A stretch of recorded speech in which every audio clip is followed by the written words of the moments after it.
ও আমাদের কাছে সাহায্য চেয়েছিল, ও পড়তে চাইছিল, ওরও কিছু স্বপ্ন ছিল।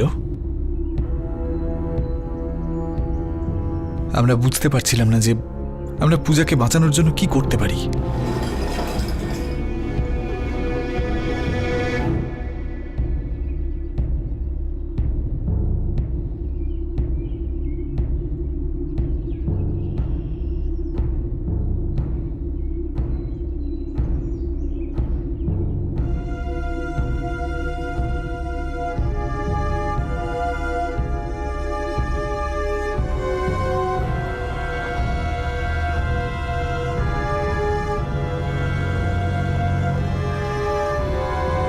আমি কথা কোনো দিন ভুলতে পারবো না যে আমি পূজাকে বাঁচাতে পারিনি। ওরও বয়স ছিল 14। না পৃথ্বী, আমরা ফারহার সাথে এটা একদমই হতে দেব না। ও খুব ব্রাইট স্টুডেন্ট পৃথ্বী, ও ভবিষ্যতে অনেক বড় কিছু হতে চায়, ওর চোখে অনেক স্বপ্ন আছে। হ্যাঁ সুভাষিনী, এবার আমরা আরো একটা বাচ্চার জীবন নষ্ট হতে দেব না।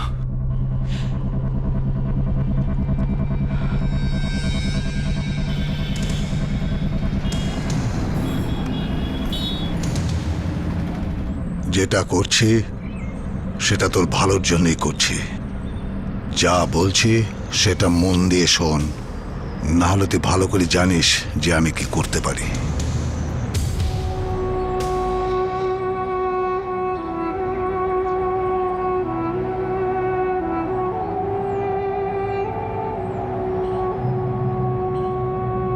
চোদ্দ বছরের ফারা, তার জীবন, তার ভবিষ্যৎ নষ্ট হতে বসেছিল। সে যে কোনোভাবে এই অবস্থা থেকে বেরোতে চাইছিল, আর যদি কেউ তাকে সাহায্য করতে পারত তাহলে সে ছিল দিল্লির সুহাসিনী দাস। অথচ 3 বছর আগে সুহাসিনী আর ফারা একে অপরকে চিনতও না।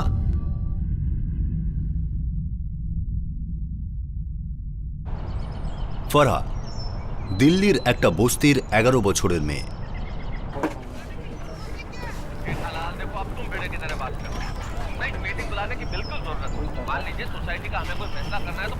আলে লেলে আমার সোনা, কি করছো সোনা? খেলছো? বল নিয়ে খেলছো? খেলো।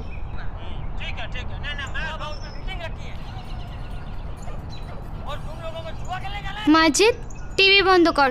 আর শোন, আমি স্যারের সাথে কথা বলে নিয়েছি, কালকে তোকে ক্লাসে ডেকেছে। কালকে ডেকেছে, আজকে তো টিভি দেখতে দে। আমি বললাম না এক্ষুনি বন্ধ কর। তুই কথা শুনবি না, সারা দিন টিভি টিভি টিভি। আরে তুই কেন তো লাফাচ্ছিস? আমি ফাড়াকে বোঝাও।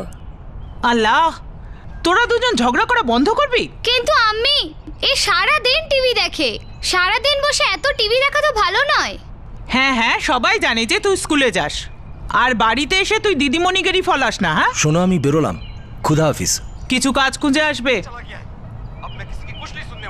খালি হাতে আর বাড়ি এসো না। দুটো বাচ্চা আগেই বাড়িতে আছে, আর একজন আর একটাকে নিয়ে চলে এসেছে। কি খাওয়াবো আমি এদের সবাইকে? চুপ করো, বেরোনোর সময় এরম কথা বলো না।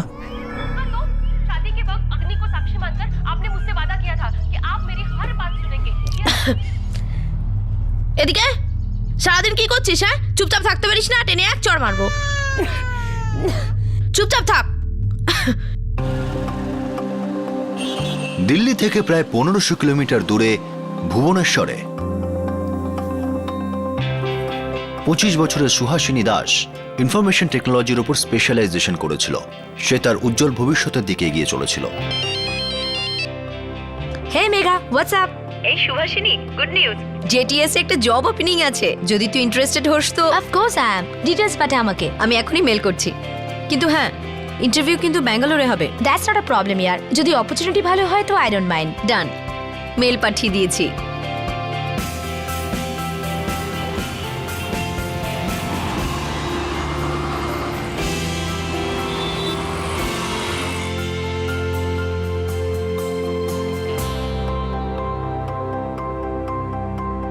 সুভাষিনী, কনগ্রাচুলেশনস, তুমি এই জবের জন্য সিলেক্ট হয়ে গেছো। Thank you so much sir. কিন্তু তোমার পোস্টিং আমাদের দিল্লির অফিসে হয়েছে, তো তুমি ওখানে জয়েন করতে ইন্টারেস্টেড তো? That's not a problem at all sir. তাহলে দ্যাটস গ্রেট। 1 জুলাই থেকে তোমাকে জয়েন করতে হবে। তুমি পারবে তো সেটা? Absolutely sir. ওকে, এই নাও। Thank you once Thank you. Thank you Best of so luck. Much. Delhi খুব ভালো শহর। দিদি একবার তুমি দিল্লিতে সেট হয়ে যাও, তারপর আমিও যাব। একদম না, ওর যাওয়াতে আমার আপত্তি। আর তুইও বলছিস তুইও যাবি? ও মা, আমি ওখানে জব করতে যাচ্ছি, পালিয়ে যাচ্ছি না তো। আর তাছাড়াও মা, আমি রোজ ওখান থেকে তোমায় ফোন করবো তো। সুমিত্রা, ভুবনেশ্বরের বাইরে গেলেই তো জগৎটা দেখতে পাবে। কেন, ভুবনেশ্বরে কি খারাপটা আছে? এখানে কি চাকরির অভাব? তোমার ট্রান্সফারের জন্য আমরা কি দুনিয়া দেখিনি? প্রত্যেক বছর নতুন শহরে ট্রান্সফার। অবশেষে যখন সেটেল হলাম তখন এ দিল্লিতে চলে যাচ্ছে। আচ্ছা ঠিক আছে, আমি প্রমিস করছি যে আমি 2 মাস অন্তর এখানে আসবো। না 2 মাস নয়, 6 মাসের মধ্যে একবার নিশ্চয়ই আসবো, ঠিক আছে? 6 মাস? ততদিন তুই একা থাকবি? আরে দিল্লি কত বড় শহর, কোথায় থাকবি, কি খাবি, কি করবি? জীবন এক ক্যালাইডোস্কোপের মতো। এখানে পরিস্থিতি নানান রং নিয়ে আসে। একটা ছোট্ট পদক্ষেপে অনেক কিছু বদলে যায়। এই বদল কখনো তো অনিচ্ছাকৃতভাবে হয়, আবার কখনো খুবই অন্যরকম, একদম অদ্ভুত।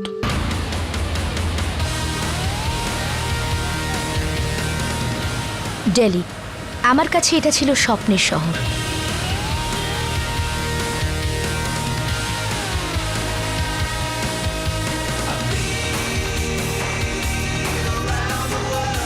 দিল্লির এই ফার্স্ট লাইফটা আমি ভীষণ এনজয় করতাম।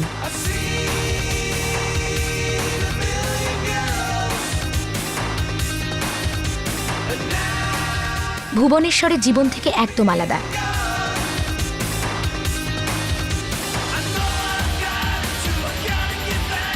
প্রথমবার আমি মেট্রো সিটির লাইফ এক্সপিরিয়েন্স করছিলাম। তোর কোনো ধারণাই নেই যে দিল্লি কতটা কুল সিটি। দ্যাটস অসম দিদি, তাহলে নভেম্বরে আমিও তোমার কাছে যাচ্ছি। তুই তাড়াতাড়ি এখানে চলে আয়, then will have so much fun. দে আমাকে ফোন দে। হ্যাঁ দিদি। অনেক কথা বলেছিস তুই। তুই ঠিক করে খাচ্ছিস তো? আরে মা, খাবার কথা তুমি এখন বাদ দাও। তুমি যখন এখানে আসবে না, আমি তোমাকে এখানকার স্পেশাল গোলগাপ্পা খাওয়াবো। কি খাওয়াবি? গোলগাপ্পা। আরে এখানে খুব ফেমাস। আচ্ছা সেসব ঠিক আছে, কিন্তু তুই এত রাত অবধি জেগে আছিস কেন? আমার লাইফ এখানে সন্ধ্যে 7:30টার সময় শুরু হয়। আমি এখানে নাইট শিফট করি, রাত 12টা থেকে সকাল পর্যন্ত। এটা কি কোনো সময় কাজের? মা, আমি একটা আমেরিকান কোম্পানির জন্য কাজ করি। এখানে যখন রাত, ওখানে তখন সকাল। তার মানে যাকে বাদ দাও, তুমি এসব বুঝবে না। দিনগুলো যেন দ্রুত এগিয়ে যাচ্ছিল।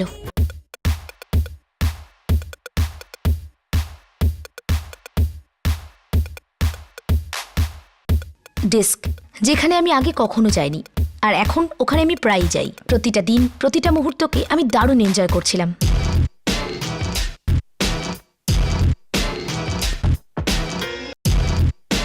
কিন্তু এই গতির সাথে পাল্লা দিয়ে ছুটতে ছুটতে আমি মাঝে মধ্যেই টায়ার্ড ফিল করতাম।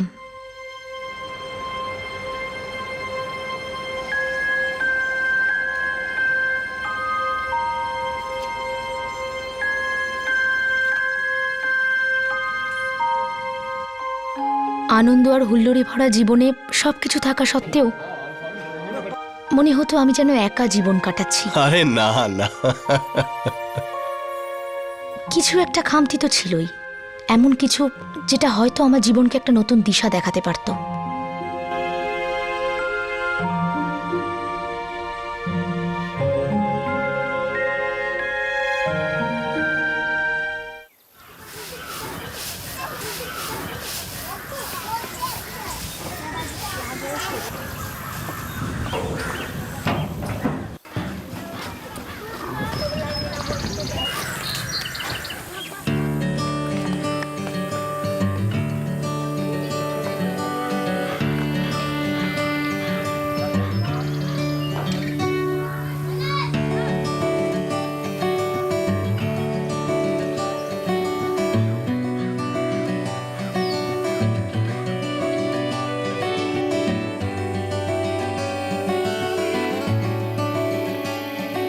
সি সি ফর ক্যাট এটা বলো না, কারণ এটা আমরা সবাই জানি।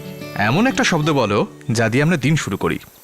হ্যাঁ রুবিনা? স্যার, সিতে চ্যাপ্টার। আমরা রোজ একটা নতুন চ্যাপ্টার শুরু করি। Very good. তাহলে আমরা একটা নতুন চ্যাপ্টার শুরু করি, ফোনেটিক্স। অর্থাৎ যে শব্দগুলো আমরা বলি তার মধ্যে যে ধ্বনিগুলো থাকে সেইটা। হ্যাঁ ফারা? স্যার, আমাদের ক্লাসে ইংলিশও পড়ানো হয়। ইংলিশে স্মল আর ক্যাপিটাল লেটার হয়, কিন্তু বাংলায় যখন আমরা ক, খ, গ লিখি তখন ওগুলো স্মল আর ক্যাপিটাল কেন হয় না? সত্যি কথা বলতে কি, আমি নিজেও জানি না, হতে পারে আমরা ভারতীয়রা জানি যে সব জিনিসকে সোজা কি করে করতে হয়, যেটা ইংলিশম্যানরা জানে না। তো ফোনেটিক্সের ব্যাপারে বলি। আমি যা খুঁজছিলাম সেটা আমার আশেপাশেই ছিল, কিন্তু আমার নাগালের থেকে বাইরে। এমন কিছু যেটা আমার জীবনটাকে পুরোপুরি পাল্টাতে চলেছিল। সুভাষিনী, তুমি কি কালকে আমার সঙ্গে যাবে? কোথায়? এটাই তো সিক্রেট। কাল ভোর 5টায় আমার শিফট শেষ হচ্ছে। তো এতে প্রবলেমের কি আছে? আমি 8টার সময় তোমার বাড়িতে চলে যাব। 8টার সময় যদি 8 কৈকো হয় না, তাও আমার ঘুম ভাঙবে না। তুমি তো চেষ্টাই করো না। ভেবে দেখো, আমি তো 8টার সময় যাব। যদি তুমি জেগে যাও তাহলে আমার সঙ্গে যাবে, না হলে তুমি ঘুমিও। কারণ যেখানে আমি যাচ্ছি হতে পারে ওখানে এতদিন তোমার মন যা খুঁজছে সেটা তুমি পেয়ে গেলে। এই দেখো, অনেক সাসপেন্স হয়েছে। হ্যাঁ, এবার সত্যি করে বলো, কাল আমরা কোথায় যাচ্ছি? Wait for tomorrow.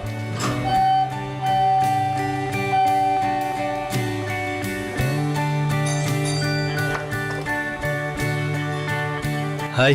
তোমার সাসপেন্স থ্রিলার আমার রাতের ঘুম উড়িয়ে দিল। এবার চলো, আই এম রেডি। লেটস গো।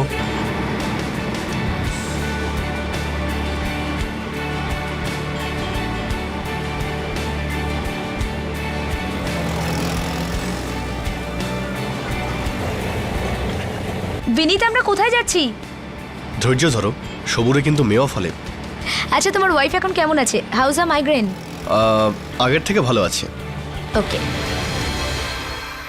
এসো এসো। বিনীত, তুমি আমাকে কোথায় নিয়ে যাচ্ছ? ব্যাস 2 মিনিট অপেক্ষা করো, এসেই গেছি।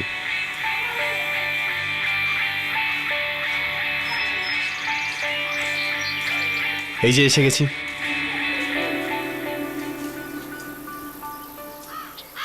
এ ই আই ও ইউ, এগুলো ইংরেজির খুব ইন্টারেস্টিং লেটার্স, যেটা হয়তো তোমাদেরকে ম্যাডাম বলেছেনও। তাহলে বলো এগুলোকে কি বলে? AEIOU। ম্যাডাম বলেছিলেন ওটাকে কি যেন বলে? ভাওয়েলস। হ্যাঁ, ওকে। vowels। যেই শব্দগুলো এই ভাওয়েল দিয়ে শুরু হয় তার আগে আমরা লিখি অ্যান। যদি একটা অ্যাপেল হয় তাহলে আমরা লিখবো অ্যান অ্যাপেল। An Apple.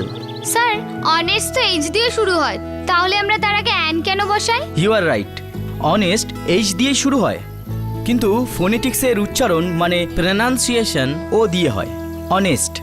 এই জন্য তার আগে অ্যান বসাতে হয়। হ্যাঁ, পৃথ্বী স্যার আমাদের ফোনেটিক্স শিখিয়েছিলেন। বলার সময় তো এফ দিয়ে শুরু হয়, কিন্তু বানান পিএইচ দিয়ে শুরু হয়। রাইট রুবিনা?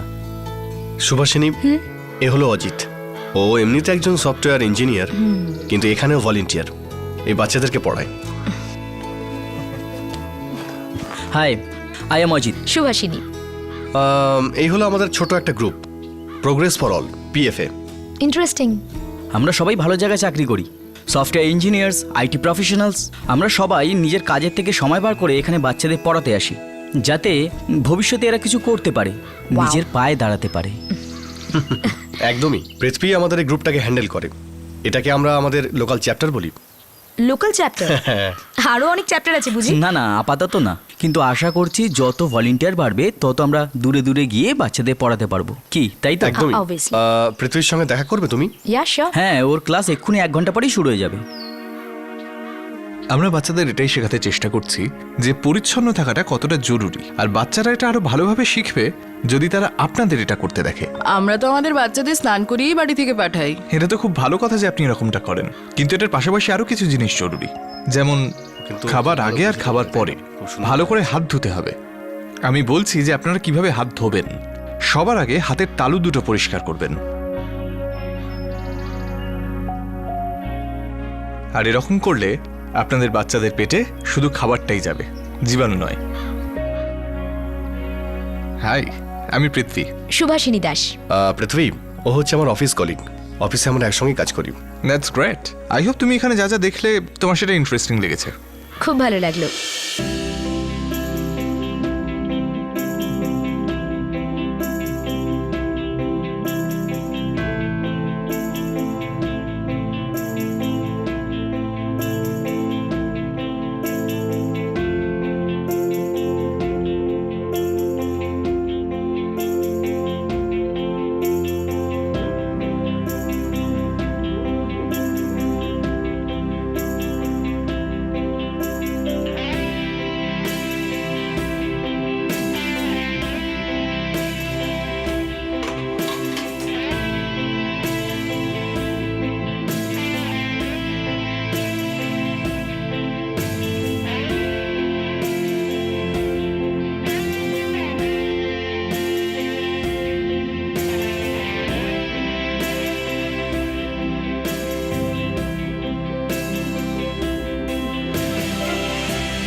আমি ওই বাচ্চাদের জন্য কিছু একটা করতে চাই। That's great.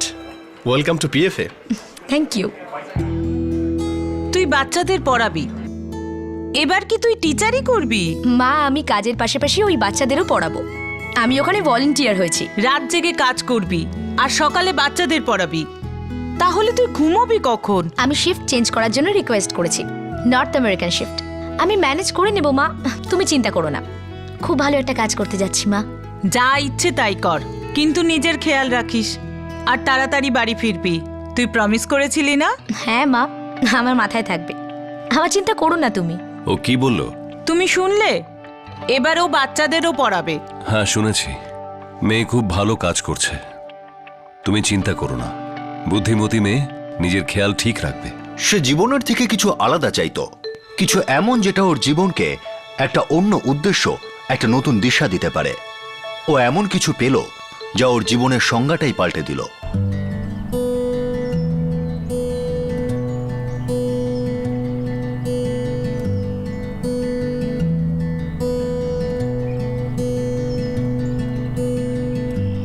I can't wait to fall asleep. Eyes are heavy, breath is deep. All is quiet in the street. Leave the worries that I keep. 1 2 I'll be 3 আরে আরে, আস্তে আস্তে, সাবধানে। ও I'll be dreaming tonight. I'll be dreaming. দিদি, আমি জিনিস বানাতে পারি, তাই আমি বড় হয়ে ইঞ্জিনিয়ার হতে চাই। বাহ, খুব ভালো কথা মাজিদ। এখন বসো। দিদি, আমি অত ভাবিনি, কিন্তু আমার সায়েন্সের এক্সপেরিমেন্ট করতে খুব ভালো লাগে। আমারও, কিন্তু আমি না উকিল হতে চাই। এমনিতেও আমার তর্ক করতে খুব ভালো লাগে, তাই কোর্টে আমি বেশ করে তর্ক করব। আমার মনে হয় এদের মা বাবার পাশাপাশি এদের টিচারদের সাথেও আমাদের দেখা করা উচিত। আমাদের জানা উচিত যে স্কুলে এদের কেমন প্রোগ্রেস হচ্ছে। I think your right. ওদেরও ভালো লাগবে যে আমরা বাচ্চাদের নিয়ে এতটা কনসার্নড, আর তাছাড়া সেভাবে আমরা ক্লাসগুলো প্ল্যান করতে পারি। একদম ঠিক। আর আমাদের আলাদা করে এদের বাবা মা আর টিচারের সাথে দেখা করা উচিত। একদমই ঠিক।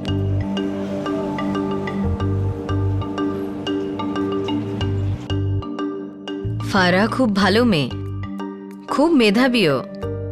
ওর ওপর তো আমাদের গর্ব হয়।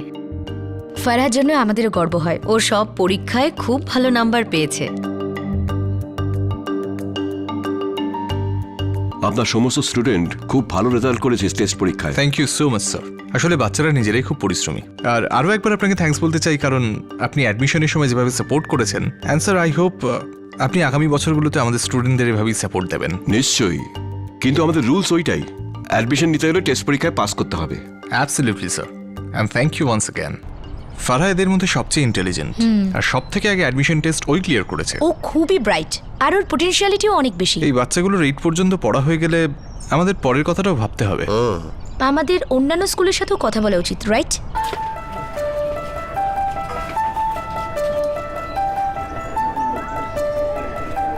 এক্সকিউজ মি, আপনি জানেন ফারহা কোথায় থাকে? ও ওই যে ওই সামনের বাড়িটা। ওই দিকে তো? হ্যাঁ, থ্যাংক ইউ, হ্যাঁ, থ্যাংক ইউ। হ্যাঁ।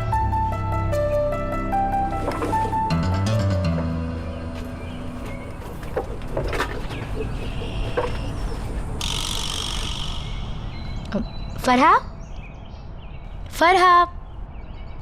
আরে দিদি, আসো আসো না। এটা আপনাদের জন্য। দেখুন, ফারহাকে নিয়ে আমাদের খুব গর্ব হয়। তাছাড়া মাজিদকে তো আমি চিনি, কিন্তু এই ছোটকে। এ হলো আমার ছোট্ট নবাব, আর এ ওর আম্মি নাজিয়া আপা।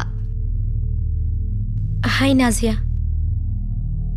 দেখুন, আপনি আপনার বাচ্চাদের পড়াশোনা করতে দিয়ে খুব ভালো কাজ করেছেন। এরা ভবিষ্যতে নিজের পায়ে দাঁড়াবে, নিজেদের জীবনটা আরো সুন্দর করবে। কোন বাবা মা নিজেদের সন্তানের ভালো চায় না? আচ্ছা, নাজিয়ার বয়স কত? 18 হয়েছে। না আম্মি, নাজিয়া আপা তো 16 বছরের। না, তুই চুপ কর, তুই বেশি জানিস না। আমি 18 বছরের।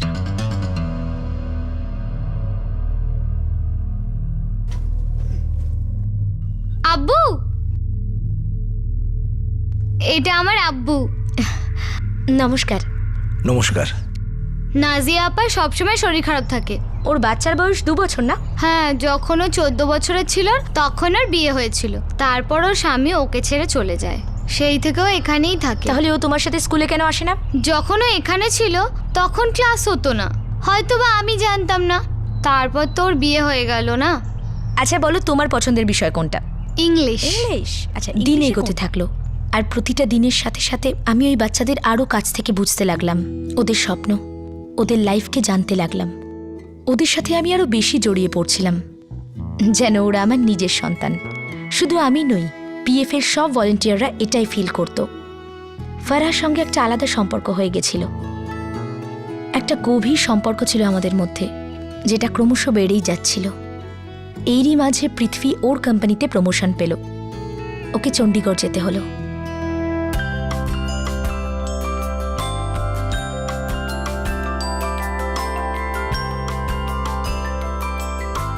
পৃথ্বী চণ্ডীগড় তো যাচ্ছিল, কিন্তু ও আমাদের চ্যাপ্টারের সঙ্গে যুক্ত থাকার আর প্রতি সপ্তাহে এখানে আসার প্রমিস করেছিল। আর হঠাৎই ও একটা অ্যানাউন্সমেন্ট করলো। সুভাষিনী, এক সেকেন্ড, এক্সকিউজ মি অল, একটা ছোট্ট অ্যানাউন্সমেন্ট আছে। আমি চণ্ডীগড় চলে যাওয়ার পর দিল্লি চ্যাপ্টারের সুপারভাইজার হিসেবে আমি সুভাষিনীর নাম প্রপোজ করছি। থ্যাংক ইউ, আমার দায়িত্ব বেড়ে গেল আর আমার তাতে বেশ ভালো লাগছিল। Thank you. আমরা এই বাচ্চাদের কাছে ওদের মা বাবার মতোই ছিলাম। ওদের জীবনের যে কোনো ছোট বড় ঘটনা নিয়ে আমরা চিন্তিত থাকতাম। আমরা সব বাচ্চাদের প্রোগ্রেস রিপোর্টের দিকে নজর দিতাম।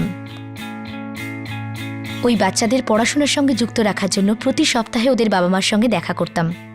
I think it's a good suggestion. 2 সপ্তাহ অন্তর ওদের ওরাল টেস্ট নিলে ওদের কনফিডেন্সও বেড়ে যাবে। Good idea.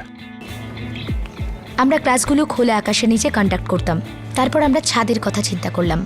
মনে এই আশা ছিল যে একদিন আমরা নিজেদের স্কুল করব। আপনারা দোকানের ওপরের অংশটা ব্যবহার করতে পারেন। আপনারা যখন এত কিছু করছেন তখন আমিও এইটুকু করতে পারি। Thank you so much sir.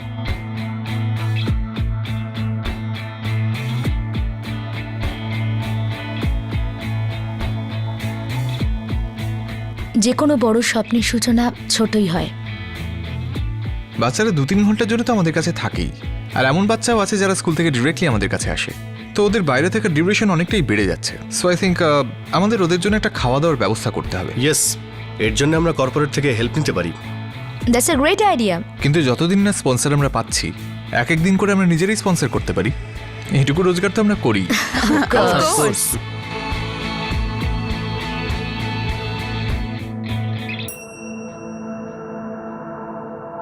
নিজের চিন্তাধারার মতো মানুষদের সঙ্গে মিশে সে একটা স্বপ্ন বুনছিল। নিজেদের জীবনকে এক নতুন দিশা দেওয়া এই মানুষগুলো অনেক বাচ্চাদের এক নতুন জীবনের রাস্তা দেখাচ্ছিল। কিন্তু তাদের এই সুন্দর সফরে এক হতাশাজনক মোড় এলো। জীবনের ক্যালাইডোস্কোপের এই রং বেরঙের খেলা অন্য এক রূপ আনতে চলেছিল।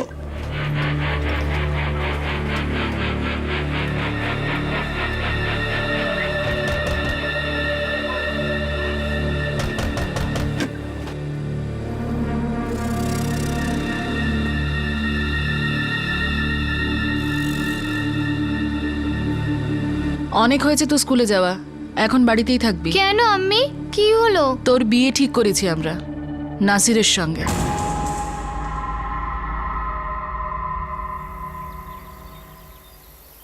নাসিরকে আমার একদম ভাল লাগে না।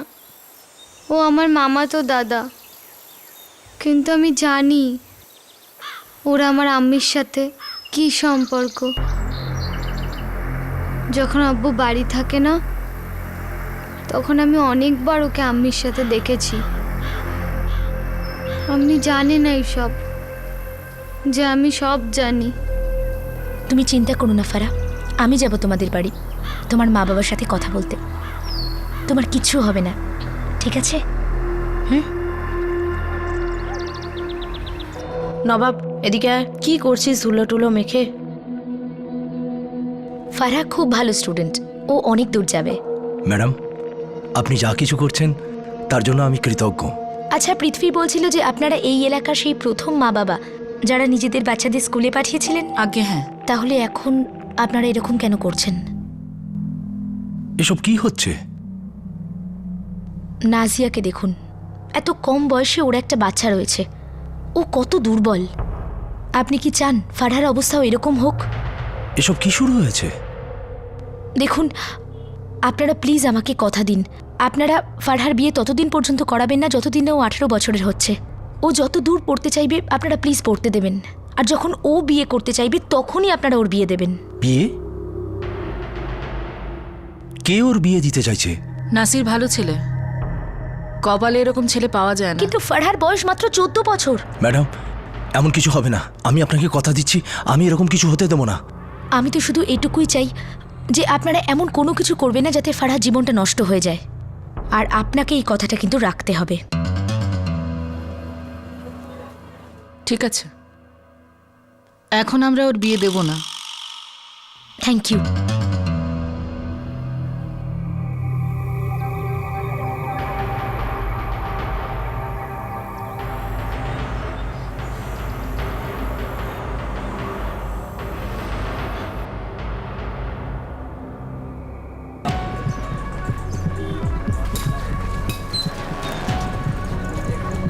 এটা সার্কেল আর এটা হলো ট্রায়াঙ্গেল, আর এই ট্রায়াঙ্গেলটা সুভাষিনী,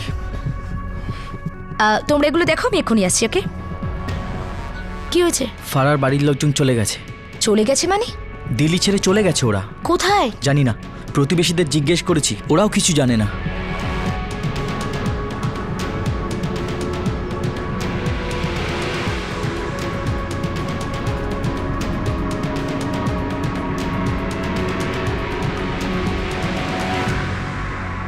ওরা তো 3 দিন আগেই চলে গেছে।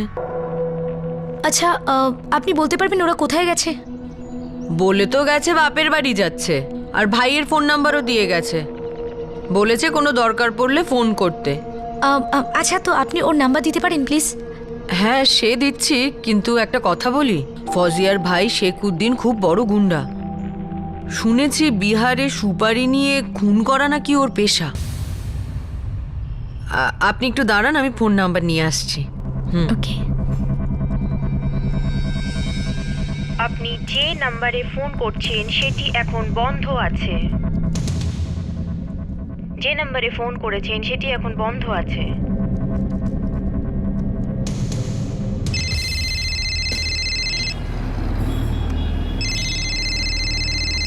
হ্যাঁ সুভাষিনী, বলো। হাই পৃথ্বী, একটা প্রবলেম হয়েছে। কি হয়েছে? Anything serious? ফারহার মা বাবা ওকে ওর মামার বাড়ি নিয়ে গেছে, কাউকে কিচ্ছু বলে যায়নি। ফারহার বাড়ির লোকজন ওর বিয়ে নাসিরের সঙ্গে দিতে চাইছে। পৃথ্বী, ওরা হয়তো এই কারণের জন্যই ওখানে গেছে। ফারহার জীবনটা নষ্ট হয়ে যাবে পৃথ্বী। হ্যাঁ, এবার বলো যে ইংলিশে কটা কনসোনেন্ট আছে? স্যার, হ্যাঁ পূজা, 21। Very good. তুমি জানো ওরা কোথায় গেছে? না, কিন্তু আমার কাছে একটা নাম্বার রয়েছে। ফারহার প্রতিবেশী আমায় দিয়েছিলেন, ওটা নাকি ফারহার মামা শেখউদ্দিনের নাম্বার। অনেকক্ষণ ধরে ফোনে চেষ্টা করছি কিন্তু ফোন সুইচ অফ বলছে। আমাকে নাম্বারটা দাও, আমি ট্রাই করছি। আচ্ছা ঠিক আছে, দিচ্ছি আমি, 1 সেকেন্ড। হ্যাঁ,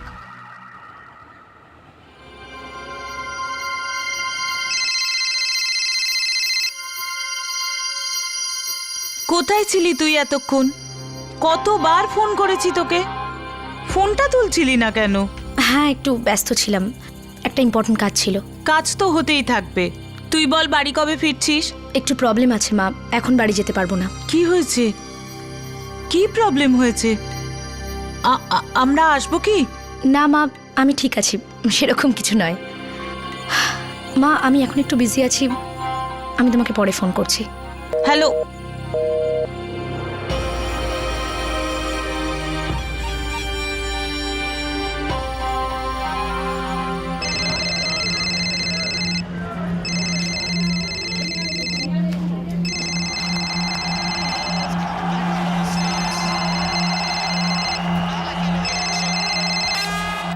হ্যালো।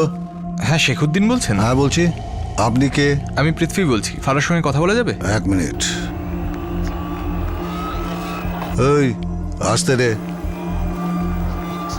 এই বলছিলাম কি, চণ্ডীগড় থেকে কেউ ফোন করেছে, তোর মেয়ের সাথে কথা বলতে চায়। কথা বলতে দাও।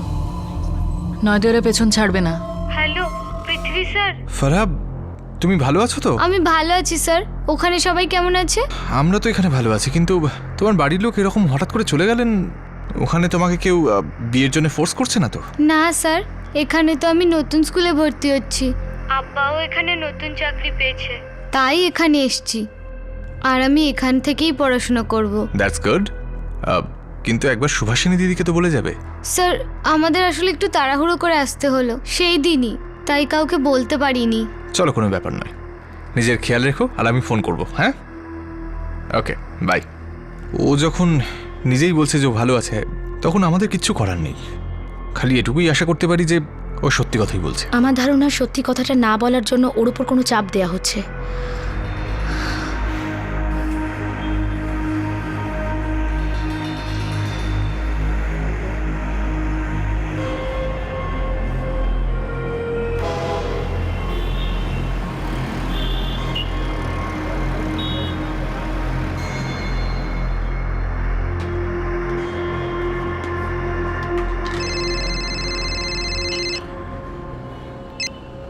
হ্যালো হ্যালো দিদি। ফারহা, কেমন আছো তুমি? কি হয়েছে? দিদি, আমাকে বাঁচাও।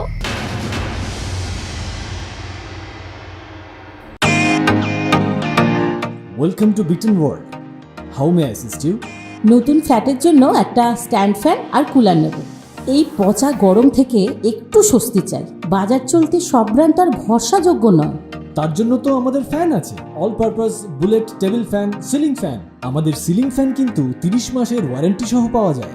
আছে ফারাটা 2 বছরের ওয়ারেন্টি, 17 থেকে 20 মিটার এয়ার ফ্লো। মধ্যবিত্তের সাধ্যের মধ্যে একমাত্র ভরসাযোগ্য ব্র্যান্ড বিটন। আমাদের কুলারের কিন্তু অনেক range, 45 litres, 50 litres, 70 litres, 90 litres, 110 litres. Honeycomb সহযোগে বিটনের সব কুলারের ওয়ারেন্টি 1 বছর। চেনা হাওয়ায় অচেনা অনুভূতির জন্য একমাত্র আদর্শ বিটন। গরমে স্বস্তি পেতে বিটনের ফ্যান হোক বা কুলার, আজই আনুন বাড়িতে। Vuitton, digitally yours. হ্যালো দিদি। ফারহা, কেমন আছো তুমি? কি হয়েছে? দিদি, আমাকে বাঁচাও। আমার মামা আর আম্মি আমার বিয়ে জোর করে নাসিরের সাথে দিচ্ছে, তাই আমাকে এখানে এনেছে। আমাকে তুমি বাঁচাও দিদি, প্লিজ দিদি। ফারহা, তুমি চিন্তা করো না, আমি কিছু একটা করছি, ঠিক আছে? তুমি কোথায় এখন? দিদি, আমরা গয়ায় আছি। আমি এখন আমার মামার ফোন থেকে ফোন করছি, সবাই ঘুমাচ্ছে, তাই আমি লুকিয়ে ফোন করছি। দিদি, আমার মামা খুব খুব খারাপ লোক। দেখো, তুমি রিল্যাক্স করো, ওকে? আমি পৃথ্বী স্যারের সাথে কথা বলছি। আমরা নিশ্চয়ই কোনো না কোনো একটা রাস্তা বের করব। ঠিক আছে, তুমি তুমি ভয় পেও না বাবু।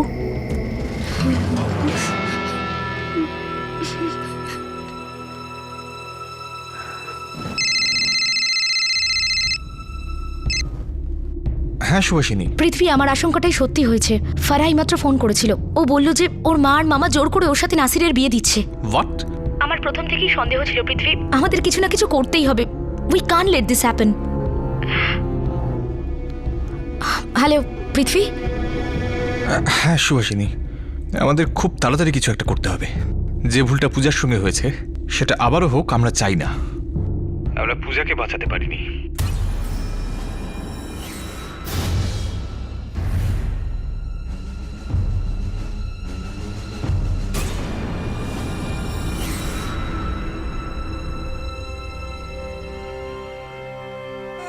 ও খুব ব্রাইট স্টুডেন্ট ছিল। ওর বাবা মা ওকে নিজেদের গ্রামে নিয়ে যান, জোর করে ওর বিয়ে দিয়ে দেন। ও আমাকে ফোন করেছিল, আমার কাছে সাহায্যও চেয়েছিল। ও পড়তে চেয়েছিল, ও নিজের পায়ে দাঁড়ানোর স্বপ্ন দেখেছিল, কিন্তু আমি এটা বুঝতেই পারিনি যে ওকে সাহায্য করব কিভাবে। আমি কথা কোনো দিন ভুলতে পারবো না যে আমি পূজাকে বাঁচাতে পারিনি। ওরও বয়স ছিল 14। না পৃথ্বী, আমরা ফারহার সাথে এটা একদমই হতে দেব না। We won't let this happen. ও খুব ব্রাইট স্টুডেন্ট পৃথ্বী। ও ভবিষ্যতে অনেক বড় কিছু হতে চায়। ওর চোখে অনেক স্বপ্ন আছে। হ্যাঁ সুভাষিনী, এবার আমরা আরো একটা বাচ্চার জীবন নষ্ট হতে দেব না।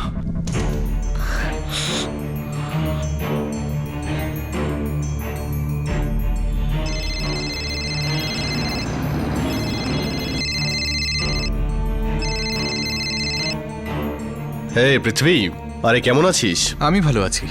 সঞ্জীব, একটা আর্জেন্ট হেল্প করতে হবে। বল না। পূজার মতো আর একটা কেস আছে। আর একটা? মেয়েটির মা ওকে গ্রামে নিয়ে গেছে, আর মেয়েটির মামা শেখুদ্দিন একজন দাগি ক্রিমিনাল, আর মেয়েটির জোর করে বিয়ে দেওয়া হচ্ছে ওর মামাতো দাদার সঙ্গে। বল না কি হেল্প করতে পারি। সন্দীপ, তুই পাটনায় থাকিস, তুই বল যে তুই কিভাবে হেল্প করবি। দেখ, আমি এখানে সমস্ত ডিভিশনাল ম্যাজিস্ট্রেটদের চিনি, কথা বলে দেখছি আমি। কিন্তু তাড়াতাড়ি করিস, আমাদের হাতে সময় কিন্তু একদম নেই।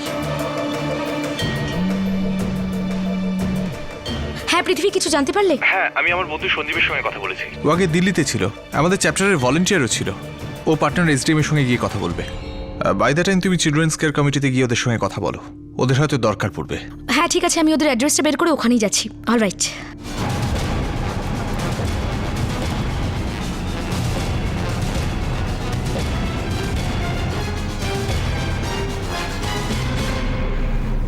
স্যার, আমার কাছে কোনো অ্যাড্রেস নেই।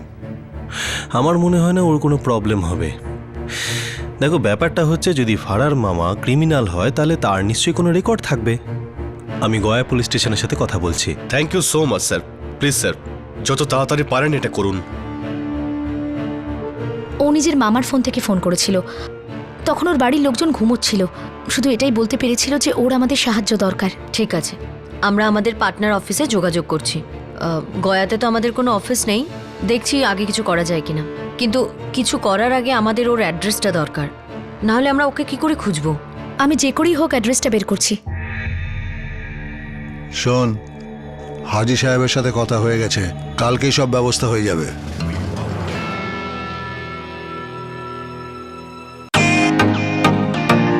Welcome to Beaton world, how may assist you? নতুন ফ্ল্যাটের জন্য একটা স্ট্যান্ড ফ্যান আর কুলার নেব। এই পচা গরম থেকে একটু স্বস্তি চাই। বাজার চলতে সব ব্র্যান্ড তো আর ভরসাযোগ্য নয়। তার জন্য তো আমাদের ফ্যান আছে, all purpose bullet table fan, ceiling fan. আমাদের সিলিং ফ্যান কিন্তু 30 মাসের ওয়ারেন্টি সহ পাওয়া যায়। আছে ফারাটা 2 বছরের ওয়ারেন্টি, 17 থেকে 20 মিটার এয়ার ফ্লো, মধ্যবিত্তের সাধ্যের মধ্যে একমাত্র ভরসাযোগ্য ব্র্যান্ড বিটেন। আমাদের কুলারের কিন্তু অনেক range, 45 litres, 50 litres, 70 litres, 90 litres, 110 litres. Honeycomb সহযোগে বিটেনের সব কুলারের ওয়ারেন্টি 1 বছর। চেনা হাওয়ায় অচেনা অনুভূতির জন্য একমাত্র আদর্শ বিটেন। গরমে স্বস্তি পেতে বিটেনের ফ্যান হোক বা কুলার, আজই আনুন বাড়িতে। Beaten, digitally yours.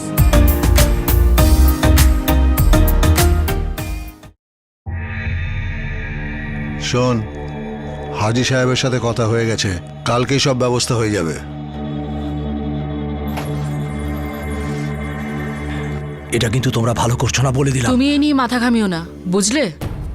তুমি বাড়ির লোকের চিন্তা আবার কবে থেকে শুরু করলে? ফারা আমারও মেয়ে, আর আমি ওর মা। ওর ভালো মন্দ আমি বুঝি তোমার থেকে বেশি। কি হয়েছে কি তোমার? তোমার কি এ বিয়েতে কোনো আপত্তি আছে নাকি? নাসির কি খারাপ ছেলে?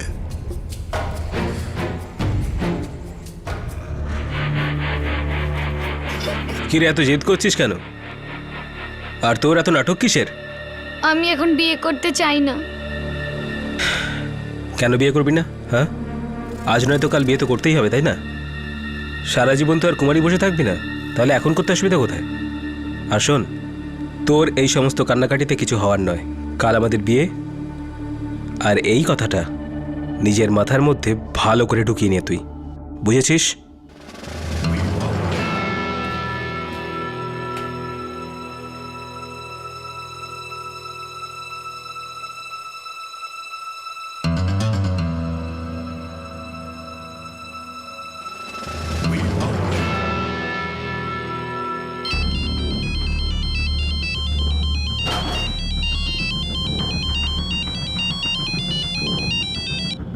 হ্যালো দিদি। ফারহা, তুমি কাঁদছো? তুমি কেঁদো না, কি হয়েছে? আমরা তোমার সাথে আছি তো। দিদি আমাকে বাঁচাও, আমার মামা কালকে নাসিরের সাথে আমার বিয়ে দিয়ে দেবে। কি? হ্যাঁ দিদি, দিদি আমি বিয়ে করতে চাই না। ফারহা, ফারহা কেঁদো না বাবু, আমরা নিশ্চয়ই কোনো না কোনো উপায় বের করব। না দিদি, যা কিছু হয়ে যাক, আমি এই বিয়ে করতে চাই না। ফারহা দেখো, কোনো উল্টোপাল্টা কিছু করো না, হ্যাঁ? ঠিক আছে, আমি তোমাকে বাঁচিয়ে নেব, আমি কিছু একটা করব। ফারহা প্লিজ।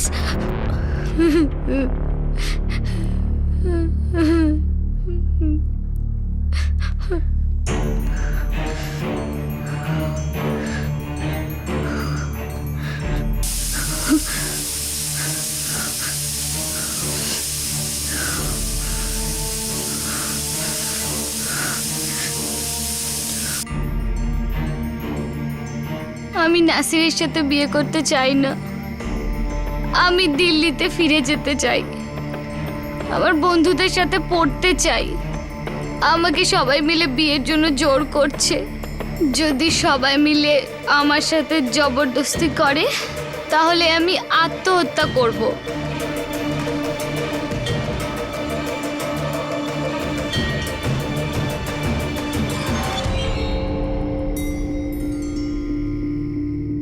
চার বছর আগে পূজার সঙ্গে এমনই হয়েছিল। ওরও কিছু স্বপ্ন ছিল, কিছু আশা ছিল, কিন্তু ও বাল্য বিবাহের জালে ফেঁসে গিয়েছিল।